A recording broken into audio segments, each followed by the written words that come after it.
Hi,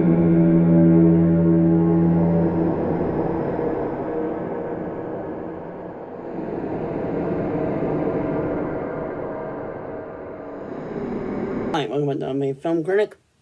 Today, as I said in my last video, I'll be reviewing Terrifier 3.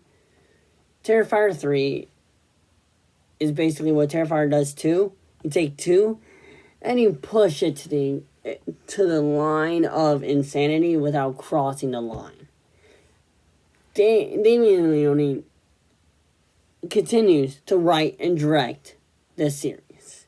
He's the writer, he's the head writer and director of this film. As well as he did Terrifier 2, and now he's done Terrifier 3. I was so lucky to grab the double feature, and I'm so glad that I watched this film when I did. I mean, the cinematography of this film is, I think, an improvement from the last one. And if you get squeamish around blood, it is definitely still not... He still does not tone it down. And I see a lot of people on the internet freaking out about how it's... Some people call it blasphemy because it takes place during Christmas and all that stuff. And hey, as someone who's had a logical fear of Santa, not because I've seen any horror movies involving Santa being evil, it was just the idea of Santa that really freaked me out. Was that when I was a kid? I don't know, the idea of someone breaking into your house and handing you gifts. I just thought that was weird. I would get visually allergic. Like, I would start coughing and, like, just, like have, like, these crazy coughs around Christmas. It's better now, but it's a weird allergy I get around Christmas time. So, watching this movie, you would think I would be having a panic attack. But for me, it's different because it is so absurdly hilarious, this film. There is so much comedy in it. Art is still his goofy, murderous self. Okay? The silliness of the third film. The third film is actually more funny than the second film. If you look at the second film, there wasn't as much comedian in it. This film, there is so many quirky stuff he does, and it's just hilarious. But going back to the film itself, it is written by Damien Leone and directed by Damien Leone, and it stars Lauren Laverne, and David Howard Thorne plays Art the Clown, and Samantha's character is super creepy. The makeup she goes through, and, like, her character probably is the best villain of this film. Way better than Art in creepiness. Art is more of the comedic sidekick in this film, more or less. I'm not trying to spoil it, but he's not really the main antagonist as he was in the first film. But yeah, okay, so right now it has made over $30.8 million by box office. And the budget is $2 million. So $2 million budget. It totally made back its original cost of the film. And then some. And it's still going. Because it's been out for, like, it came out on the 11th and now it's the 18th. So it's been out for about a week. And still leaning strong. So throughout this film, it's very interesting because it's dealing with Laura Laverne's character, Samantha.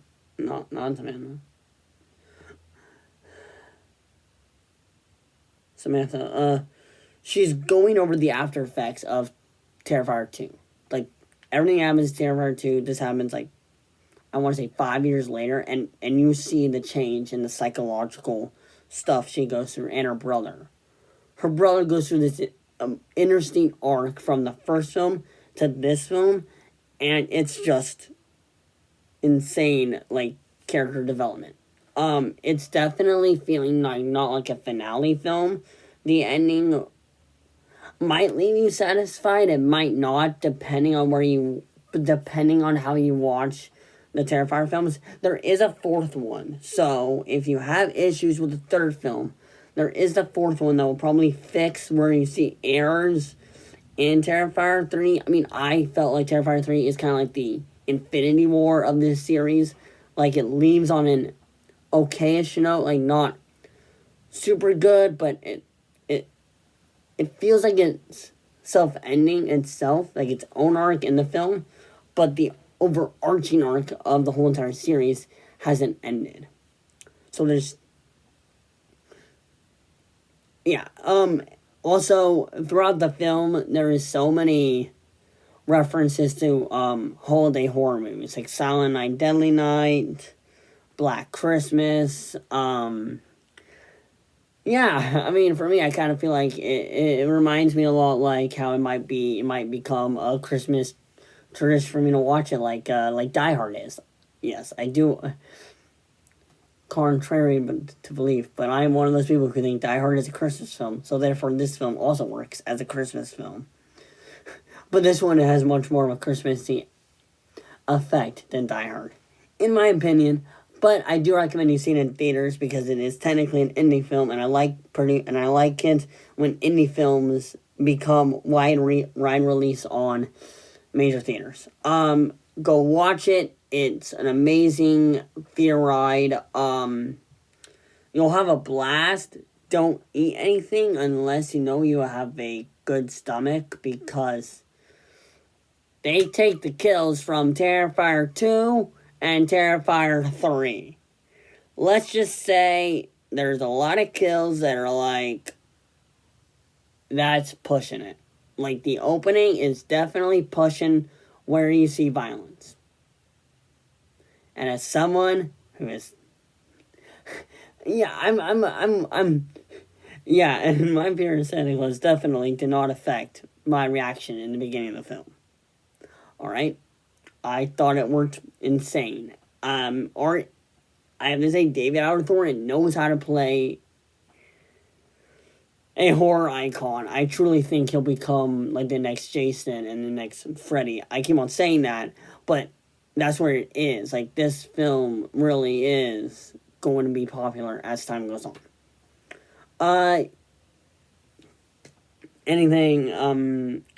As for the... I mean, I really liked Jonathan, who plays the brother. I mean, Jonathan's the name of the brother, not the name of the actor. But I really like Jonathan, and on his survival arc, like watching him go through college. I think he's in college right now in the film, and watching him go from obsessed with the Terrifier clown, like wanting to dress up like him in the second film, to just being like, I don't want to think about it. I just want to move on. I made peace with it. Why haven't you made peace with it? And he's had that interaction with his sister, like, I have changed. I have managed to get over it. Why haven't you? And then it just... And then that ending just really shocks you, because it's like, oh my god, I didn't know they go there. I'm not dropping any spoilers, but I'm just saying, this film is definitely rememberable for everything. Like, a bunch of the stuff in this film will make you just... So yeah, that's my review. I really have enjoyed doing these reviews, and I like it that you guys are watching my reviews more. I hope I can still do reviews outside of doing my further experience into college and going through stuff like that. Alright, my next review will probably be on another horror film, so I'll probably get it out probably tomorrow or the next day, depending on what I need to do. Just... okay, be good people, live life, enjoy whatever makes you happy, and happy early Halloween.